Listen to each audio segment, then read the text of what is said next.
ಸ್ನೇಹಿತರೆ ನಮಸ್ಕಾರ. TM learning centre YouTube ಚಾನಲ್ಗೆ ನಿಮ್ಮೆಲ್ಲರಿಗೂ ಸ್ವಾಗತವನ್ನು ಕೋರ್ತಾ ಮ್ಯಾಥಮೆಟಿಕ್ಸ್ 2014ರ ಕರ್ನಾಟಕ TET ಪ್ರಶ್ನೆ ಪತ್ರಿಕೆಯನ್ನು ಬಿಡಿಸುವಂಥ ಪ್ರಯತ್ನ ಮಾಡ್ತಾ ಇದ್ದೀನಿ. ಈ ಹಿಂದೆ ಕೂಡ ಈ ಒಂದು ಪ್ರಶ್ನೆ ಪತ್ರಿಕೆಯನ್ನು ನೀವು ಬಿಡಿಸಿರ್ಬೋದು ಅಥವಾ ಬಿಡಿಸಿಲ್ಲ ಅಂದರೆ ಈಗಲೇ ಕೂಡ ನೋಡ್ಬೋದು. ಕನ್ನಡ ಮತ್ತು ಇಂಗ್ಲೀಷ್ ಎರಡರಲ್ಲೂ ಕೂಡ ಪ್ರಶ್ನೆ ಪತ್ರಿಕೆಯನ್ನು ನಾನು ನಿಮಗೆ ಡಿಸ್ಪ್ಲೇ ಮಾಡ್ತಾ ಇದ್ದೀನಿ. ಸೊ ಹಾಗಾಗಿ ಇಲ್ಲಿ ಪ್ರಶ್ನೆಗಳನ್ನು ಕನ್ನಡ ಮತ್ತು ಇಂಗ್ಲೀಷ್ ಎರಡರಲ್ಲೂ ಕೂಡ ನಾವು ನೋಡ್ಬೋದು ಅಂತ ಹೇಳ್ತಾ, ಸೊ ಮೊದಲನೇ ಪ್ರಶ್ನೆ ಈ ರೀತಿ ಇದೆ. ಸೊ ಇದು ಸಿಂಪ್ಲಿಫಿಕೇಶನ್ನ ಮೇಲೆ ಬರುವಂತಹ ಒಂದು ಪ್ರಶ್ನೆ ಸ್ನೇಹಿತರೆ. ಸೊ ಈ ಸಿಂಪ್ಲಿಫಿಕೇಶನ್ನ ನಾವು ಯಾವ ರೀತಿ ವೇಗವಾಗಿ ಬಿಡಿಸ್ತೀವಿ ಅದು ನಿಮ್ಮ ಮೇಲೆ ಡಿಪೆಂಡ್ ಆಗಿರುತ್ತೆ. ಸಾಕಷ್ಟು ಜನ ಇಲ್ಲಿ ಟೈಮನ್ನು ವೇಸ್ಟ್ ಮಾಡ್ಕೊಳ್ತಾರೆ. ಇದನ್ನು ಹಲವಾರು ವಿಧಾನಗಳಲ್ಲಿ ನಾವು ಬಿಡಿಸ್ಬೋದು. ಸೊ 6ಅನ್ನು ನಾವು ಏನು ಮಾಡ್ಬೋದಪ್ಪ ಅಂತ ಹೇಳಿದ್ರೆ 3 2 6 ಅಂತ ಬರ್ಕೊಂಡು ಮಾಡ್ಬೋದು. ಸೊ ಇದು 5ಅನ್ನು ಹಾಗೆ ಬರ್ಕೊಳ್ತೀವಿ. 10ರ ಘಾತ 3ಅನ್ನು ನಾವು 5 2 10 ಅಂತ ಬರ್ಕೊಳ್ತೀವಿ. ಸೊ ಆ ರೀತಿ ಮಾಡಿ ನಾವು ಈ ಇಂಡೆಸಿಸ್ ಫಾರ್ಮುಲಾಗಳನ್ನು ಬರೆದು ಸ್ನೇಹಿತರೆ ಲೆಕ್ಕವನ್ನು ಬಿಡಿಸ್ಬೋದು. ಸೊ ಅದು ಹೇಗೆ ಅಂತಕ್ಕಂಥದ್ದನ್ನು ನಾನು ಇಲ್ಲಿ ಎಕ್ಸ್ಪ್ಲೈನ್ ಮಾಡಿದ್ದೀನಿ. ಸೊ ನೀವು ಒಮ್ಮೆ ಇದನ್ನು ಕಣ್ಣಾಡಿಸಿದ್ರೆ ನಿಮಗೆ ಕರೆಕ್ಟಾಗಿ ಮಾಹಿತಿ ಗೊತ್ತಾಗುತ್ತೆ. ಸೊ ಫೈನಲಿ ನಮ್ಗೆ ಉತ್ತರ 2ರ ಘಾತ 5 ಮತ್ತು 3ರ ಘಾತ 4 ಬರುತ್ತೆ.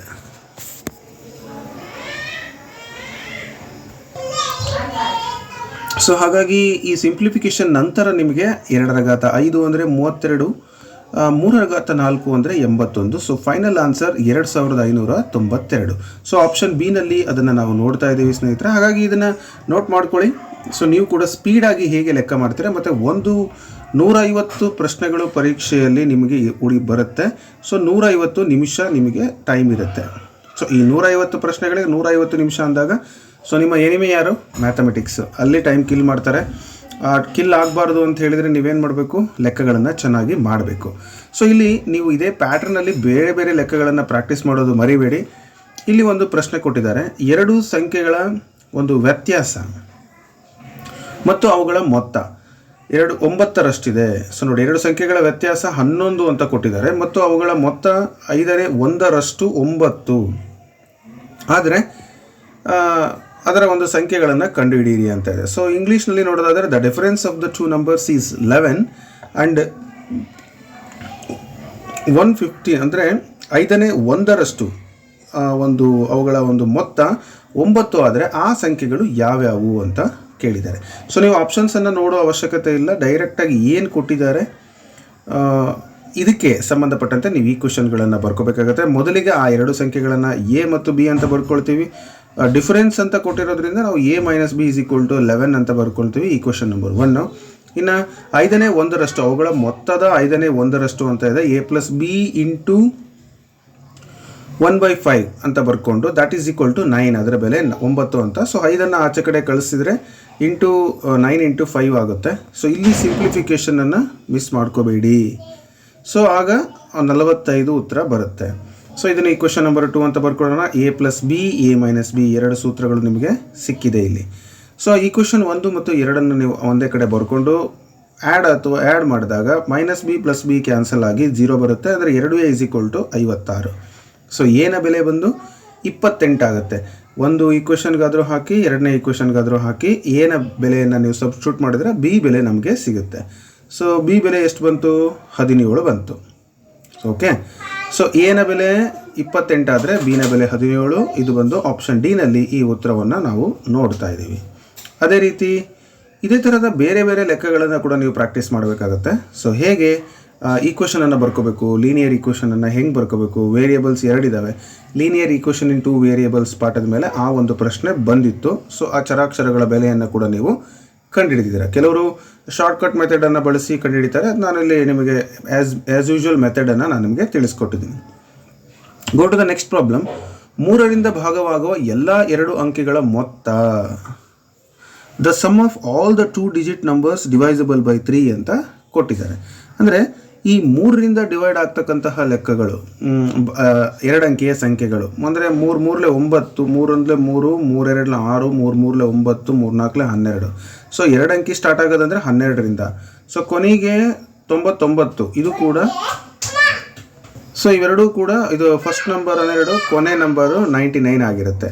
ಸೊ ಹಾಗಾಗಿ ಈ ಮಧ್ಯದಲ್ಲಿ ಇವೆಲ್ಲ ಸೇರಿದ್ರೆ ಎಷ್ಟು ಸಂಖ್ಯೆಗಳು ಬರ್ತವೆ ಅನ್ನೋದನ್ನು ನಾವಿಲ್ಲಿ ಫೈಂಡ್ ಔಟ್ ಮಾಡಬೇಕಾಗತ್ತೆ.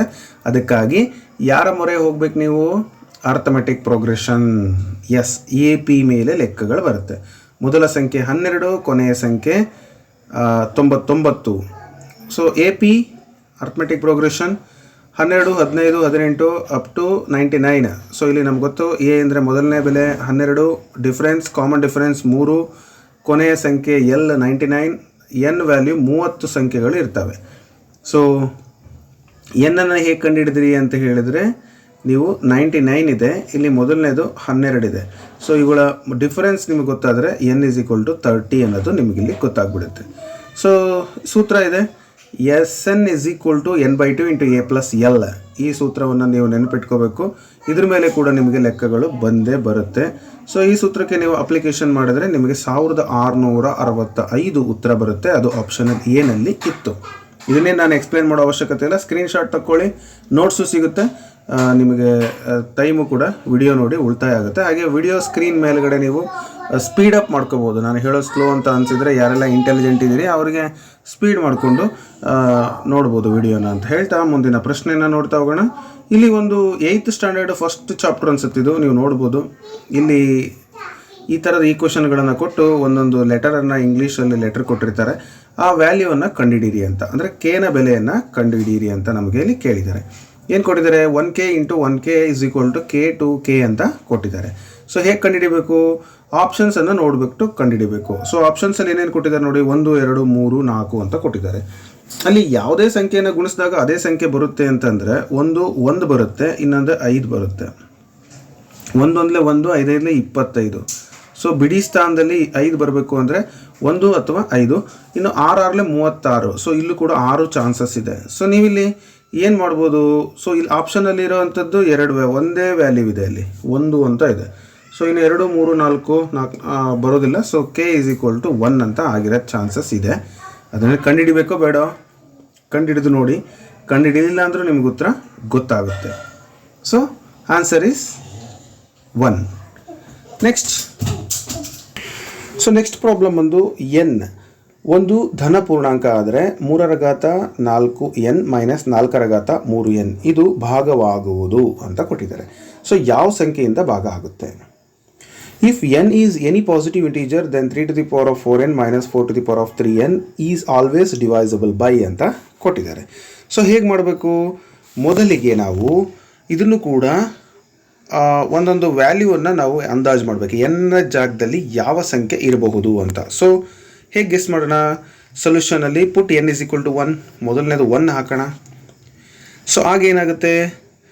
3⁴ ಮೈನಸ್ 4⁴ ಆಗುತ್ತೆ. ಅದರ ವ್ಯಾಲ್ಯೂ ಕಂಡುಹಿಡಿದ್ರೆ 3⁴ ಅಂದರೆ 81, 4⁴ ಅಂದರೆ 64 ಆಗುತ್ತೆ. ಅಂದರೆ 4ನ್ನು 3 ಸಲ ಗುಣಿಸಿದ್ರೆ 64. ಇವೆರಡು ಡಿಫ್ರೆನ್ಸ್ 17 ಆಗುತ್ತೆ. ಅಂದರೆ 17ರಿಂದ ಈ ಒಂದು ಸಂಖ್ಯೆ ಭಾಗ ಆಗುತ್ತೆ ಅನ್ನೋದು ನಮ್ಗೆ ಗೊತ್ತಾಯ್ತು. ಇನ್ನು 2 ಹಾಕಿದರೆ, 3 ಹಾಕಿದರೆ, 4 ಹಾಕಿದರೆ, 5 ಹಾಕಿದರೆ, ಸೊ 17 ಅಂತಕ್ಕಂಥ ಒಂದು ಸಂಖ್ಯೆಯಿಂದ ಆ ಒಂದು ಟೋಟಲ್ ಸಂಖ್ಯೆ ಭಾಗ ಆಗುತ್ತೆ. ಸೊ ಆಪ್ಷನ್ ಬಿ ಇದಕ್ಕೆ ಸರಿಯಾದ ಉತ್ತರ ಅಂತ ಹೇಳ್ತಾ, ಸೊ ಎಸ್ ಮುಂದಿನ ಪ್ರಶ್ನೆ ನೋಡ್ತಾ ಹೋಗೋಣ. A shopkeeper bought 8 runs of wheat and sold 4.7 tons out of it, then the remaining wheat with him in kilograms. ಅಂದರೆ ಒಬ್ಬ ಅಂಗಡಿ ವ್ಯಾಪಾರಿ ಏನು ಮಾಡ್ತಾರೆ ಅಂದರೆ 8 ಟನ್ ಗೋಧಿಯನ್ನು ಖರೀದಿ ಮಾಡಿ ಅದರಲ್ಲಿ 4.7 ಟನ್ನನ್ನು ಮಾರಾಟ ಮಾಡಿದ್ರೆ ಉಳಿದ ಗೋಧಿ ಕೆ.ಜಿಯಲ್ಲಿ ಎಷ್ಟು ಅಂತ. 1 ಟನ್ನಿಗೆ ಎಷ್ಟು kg? 1000 kg. ಅದ್ರ ಮೇಲೆ ಇದನ್ನು ಕಳಿಯೋದಷ್ಟೇ ಲೆಕ್ಕ. ಇದು ಯಾಕೆ ಪೇಪರ್ 2ನಲ್ಲಿ ಕೊಟ್ಟಿದ್ದಾರೆ ನನಗೆ ಅರ್ಥ ಆಗಲಿಲ್ಲ. ಬಟ್ ಅದು ಅರ್ಥ ಆಗದೆ ಇಲ್ದಿರೋಂಥ ಸ್ಟೂಡೆಂಟ್ಸ್ ಅಥವಾ ಟೀಚರ್ಸ್ ಆಸ್ಪಿರೆಂಟ್ಸ್ ಇರ್ಬೋದು ಅನ್ನೋ ಪ್ರಶ್ನೆ ಇರ್ಬೋದೇನೋ ಅವ್ರ ಹತ್ರ. ಇರಲಿ, ಒಂದಷ್ಟು ಈಸಿ ಪ್ರಶ್ನೆಗಳು ಬರಲಿ, ಈ ಥರ ನಮ್ಮ ಸಮಯ ಉಳಿಸ್ಲಿ. ಪ್ರಶ್ನೆ ನಮಗೆ ಈಸಿಯಾಗಿದೆ. ಡೈರೆಕ್ಟಾಗಿ 1 ton is equal to 1000 kg, 8 ton ಅಂದರೆ 8000 kg, 4.7 ಟನ್ ಅಂದರೆ 4700 kg. ಕಳೆದು ಬಿಟ್ಟರೆ ನಮಗೆ ಉತ್ತರ ಸಿಕ್ಬಿಡುತ್ತಲ್ವ? ಎಷ್ಟು? 3300 kg. ಸೊ 3300 kg ಎಲ್ಲಿದೆ? ಎಸ್, ಆಪ್ಷನ್ ಬಿ ನಲ್ಲಿದೆ. ಇಷ್ಟೇ ಉತ್ತರ. ಭಾಳ ರಿಸ್ಕ್ ಏನಿಲ್ಲ ಇದಕ್ಕೆ, ನಮಗೆ ಗೊತ್ತಾಗೋಗ್ಬಿಡ್ತು. ನೆನಪಿರಲಿ, 1 ಕ್ವಿಂಟಾಲ್ ಅಂದರೆ 100 kg ಆಗಿರುತ್ತೆ. ಸೊ ಇದು ನಮ್ಗೆ ಯಾಕಂದರೆ ಬರೀ ಟನ್ ಮೇಲೆ ಕೇಳ್ತಾರೆ ಅಂತಲ್ಲ, ಈಗಿಲ್ಲಿ ಅಳತೆ ಅಂತಕ್ಕಂಥ ಒಂದು ಪಾಠ ಇದೆ. ಸೊ ಮೆಜರ್ಮೆಂಟ್ ಚಾಪ್ಟರ್, ಅದ್ರ ಮೇಲೆ ನಾವು ಲೆಕ್ಕ ಮಾಡಬೇಕಾಗತ್ತೆ. ಮಿಲಿಮೀಟರ್ ಕೊಟ್ಟರೆ, ಮಿಲಿ ಲೀಟರ್ ಕೊಟ್ಟರೆ, kg ಕೊಟ್ಟರೆ, ಗ್ರಾಮ್ ಕೊಟ್ಟರೆ, ಮಿಲಿಗ್ರಾಮ್ ಕೊಟ್ಟರೆ, ಹೆಕ್ಟೇರ್ಗಳನ್ನು ಕೊಟ್ಟರೆ, ಅಥವಾ ಯಾವುದಾದ್ರೂ ಬೇರೆ ಬೇರೆ ಕ್ವಾಂಟಿಟೀಸನ್ನು ಕೊಟ್ಟರೆ, ರುಪೀಸ್ ಕೊಟ್ಟರೆ, ಸೊ ಇವೆಲ್ಲವನ್ನು ಕನ್ವರ್ಟ್ ಮಾಡೋದಕ್ಕೆ ಬರುವಂತಹ ಒಂದು ಎಬಿಲಿಟಿ ನಮಗೆ ಇರಬೇಕು. ಸೊ ಅದನ್ನು ನಾವು ಪ್ರಾಕ್ಟೀಸ್ ಮಾಡೋಣ. ಅದೊಂದು ಸ್ಕೇಲ್ ಮೆಜರ್ಮೆಂಟ್ ಏನಿದೆ, 10 mm ಅಂದರೆ 1 ಸೆಂಟಿಮೀಟರು, 100 ಸೆಂಟಿಮೀಟರ್ ಅಂದರೆ 1 ಮೀಟರು, ಇವೆಲ್ಲವನ್ನು ಕೂಡ ನಾವು ಕಲಿಬೇಕು. ಇದು ಬೇಸಿಕ್ಕು. ಇದನ್ನು ನಾವು ಹೆಂಗೆ ಕಲಿಬೇಕು? ಬುಕ್ಸ್ ತೊಗೊಂಡು ಕಲಿಬೋದು. ಮಗ್ಗಿ ಪುಸ್ತಕದಲ್ಲಿ ಲಾಸ್ಟಲ್ಲಿ ಕೊಟ್ಟಿರ್ತಾರೆ, ಜಾಮೆಟ್ರಿ ಬಾಕ್ಸಲ್ಲಿ ಕೊಟ್ಟಿರ್ತಾರೆ, ಅಥವಾ ನೀವು ಯಾವುದಾದ್ರೂ ಗೂಗಲ್ ಮಾಡಿ ನೋಡಿ ಆ ಚಾರ್ಟನ್ನು ಬರ್ಕೊಂಡು ನೀವೇನು ಮಾಡ್ಬೋದು, ಶಾರ್ಟ್ ನೋಟನ್ನು ಮಾಡಿಕೊಂಡು ಬರಿಬೇಕಾಗುತ್ತೆ. Go to the next question. ಪ್ರಶ್ನೆ ನಿಮ್ಮ ಸ್ಕ್ರೀನ್ ಮೇಲೆ ಬಂದಿದೆ, ಬರ್ಕೊಳ್ತೀರಾ ಅಂತ ಭಾವಿಸ್ತಾ. ದ HCF ಆಫ್, ಇದು ಈ ಥರದ ಪ್ರಶ್ನೆ ಭಾಳ ಬರ್ತವೆ ಪರೀಕ್ಷೆಯಲ್ಲಿ. ನನಗೆ ಗೊತ್ತಿರೋ ಮಟ್ಟಿಗೆ ಈ ಥರದ ಪ್ರಶ್ನೆ ಕೇಳ್ತಾರೆ, ಹಿಂದೆಲ್ಲ ಕೇಳಿದ್ದಾರೆ. ಈಗ ಆ ಟ್ರೆಂಡ್ ಇದೆಯೋ ಇಲ್ಲೋ ನೋಡ್ಕೊಳ್ಳಿ. ಸೊ ಪ್ರಶ್ನೆ HCF ಕೊಟ್ಟಿದ್ದಾರೆ ಮತ್ತು LCM ಕೊಟ್ಟಿದ್ದಾರೆ. ಆ ನಂಬರ್ ಒಂದು ನಂಬರನ್ನು ಕೊಟ್ಟು ಇನ್ನೊಂದು ನಂಬರ್ ಯಾವುದು ಅಂತ ಕೇಳ್ತಾರೆ. ಸೊ ಅದಕ್ಕೆ ಸೂತ್ರ ನಿಮಗೆ ಗೊತ್ತಿರಬೇಕು. ಪ್ರಶ್ನೆ ನೋಡ್ತಾ ಹೋಗೋಣ. The HCF of the 2 numbers is 34 and their LCM is 4284. If one of the number is 204 then the other number. ಇದರಲ್ಲಿ ಎರಡು ಸಂಖ್ಯೆಗಳ ಮಾಸಹ 34 ಮತ್ತು ಅವುಗಳ ಲಾಸಹ 4284 ಆಗಿದೆ. ಒಂದು ಸಂಖ್ಯೆ 204 ಆದರೆ ಮತ್ತೊಂದು ಸಂಖ್ಯೆ ಎಷ್ಟು ಅಂತ. ಸೊ ಇಲ್ಲಿ ನಿಮಗೆ ಇದನ್ನು ಹೇಗೆ ಬಿಡಿಸ್ತೀರಾ ನೀವು? ಸೂತ್ರ ಇದೆಯಲ್ಲ, ಅದೇ ಸೂತ್ರ ಹಾಕ್ಕೊಳ್ಳಿ. HCF into LCM is equal to product of the 2 numbers, ಅವೆರಡರ ಒಂದು ಮೊತ್ತ ಗುಣಲಬ್ಧ. ಮೊದಲು HCF ಮತ್ತು LCM ಗುಣಲಬ್ಧ ಮಾಡಿ ಇಂಟು ಅಲ್ಲಿ ಗೊತ್ತಿಲ್ಲದೆ ಇರೋದನ್ನು ಎಕ್ಸ್ ಅನ್ನು ತೊಗೊಂಡಿದ್ದೀನಿ. ಒಂದು ನಂಬರ್ 204 ಕೊಟ್ಟಿದ್ದಾರೆ. ಈ ಎಕ್ಸನ್ನು ಸಪ್ರೇಟ್ ಮಾಡಬೇಕಂದ್ರೆ ನಾನು ಇದನ್ನಾಗೆ ಇಟ್ಕೊಂಡು 204 ಡಿವೈಡೆಡ್ ಬೈ ಮಾಡಿದ್ದೀನಿ. ಇದನ್ನು ಸಿಂಪ್ಲಿಫೈ ಮಾಡಿಬಿಡಿ. ಸಿಂಪ್ಲಿಫೈ ಮಾಡೋದು ಹೇಗೆ? ಪೆನ್ನು ಪೇಪರ್ ತೊಗೊಂಡು ನೀಟಾಗಿ ಬರೆದು ಪ್ರಾಕ್ಟೀಸ್ ಮಾಡಿ. 2ರಿಂದ ಕ್ಯಾನ್ಸಲ್ ಮಾಡ್ತೀರಾ ಅಥವಾ ಡೈರೆಕ್ಟಾಗಿ ಮಾಡ್ತೀರಾ?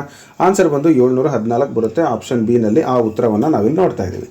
ಸೊ ನಾನು ಈ ಸಿಂಪ್ಲಿಫಿಕೇಷನನ್ನು ನಿಮಗೆ ಹೇಳೋದಿಲ್ಲ, ಯಾಕೆ ಅಂದರೆ ಅಷ್ಟು ಸಿಂಪಲ್ ಲೆಕ್ಕ ನೀವೇ ಮಾಡಲೇಬೇಕು. ಅದು ಬರಲಿಲ್ಲ ಅಂದರೆ ನಿಮಗೆ ಮುಂದಿನ ದಿನಗಳಲ್ಲಿ ತುಂಬ ಕಷ್ಟದ ದಿನಗಳು ಇರುತ್ತೆ ಅಂತ ಅರ್ಥ. ಸೊ ನಿಮಗೇನಾದರೂ ಫರ್ದರ್ ಕ್ಲಾರಿಫಿಕೇಷನ್ ಬೇಕು, ಸಿಂಪ್ಲಿಫಿಕೇಷನ್ ಬೇಕು ಅಂದರೆ ಕಮೆಂಟ್ ಸೆಕ್ಷನಲ್ಲಿ ಹಾಕಿ. ಇನ್ನು ಉಳಿದಂಥ ಲೆಕ್ಕಗಳನ್ನು ನಾನು ಮುಂದಿನ ವೀಡಿಯೋದಲ್ಲಿ ತಿಳಿಸ್ಕೊಡ್ತೀನಿ.